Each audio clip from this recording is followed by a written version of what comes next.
আমরা শুনেছি প্রভুপাদ 40 টাকা নিয়ে গেছে আমেরিকায়। পরে শুনলাম যে ওই 40 টাকাটা যখন জলদূত জাহাজ যখন ছাড়বে, তখন প্রভুপাদ বৃন্দাবন চন্দ্রদেবকে ডেকে, ওনার সন্তানকে ডেকে বলেন, এই 40 টাকা তুমি রাখো, এই দোকান থেকে আয়ুর্বেদিক ওষুধ কিনে তুমি আমাকে কুরিয়ারে পাঠিয়ে দিও আমেরিকায়। খালি পকেট। এটা ঠিক যে উঠে চলো 40 টাকা দিয়ে, ওই 40 টাকা পর ফিরেও এসেছে কলকাতায়, পকেটে কোনো পয়সা নেই।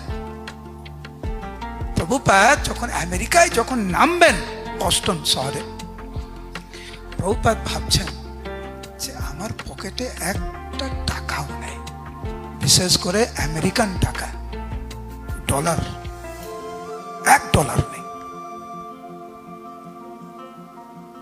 আপনি কখনো গিয়েছেন এখান থেকে কলকাতায়, পকেটে 1 পয়সা নেই? হাত তুলুন। কারা কারা মায়াপুরে গিয়েছেন, পকেটে 1 পয়সা নেই? হাত তুলুন। প্রভুপাদ আমেরিকায় গেলেন, $1 নেই, নট এ সিঙ্গেল ডলার, কিন্তু কোনো চিন্তা নেই। পরের উক্তিটা শুনেন।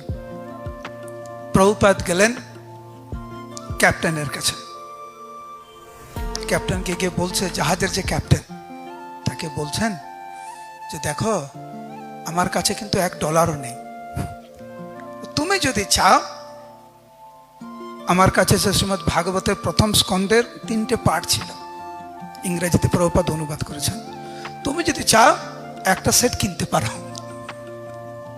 নামার আগে প্রভুপাদ গ্রন্থ বিতরণ করছে জাহাজে, এটা কিনতে পারো।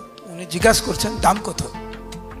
প্রভুপাদ বললেন দাম হচ্ছে $16, $16। ক্যাপ্টেন ওনাকে দিয়েছিলেন $20। তারপরে প্রভুপাদ লিখছেন যে আমি ক্যাপ্টেনের কাছে গিয়েছিলাম ঠিক, কিন্তু আমার মনে বিন্দু মাত্র কোনো ভয় ছিল না। এই দৃঢ় বিশ্বাস আমার হৃদয়ে ছিল যে ভগবান আমাকে দেখবেন, অবশ্য রখিবে কৃষ্ণ বিশ্বাস পালন।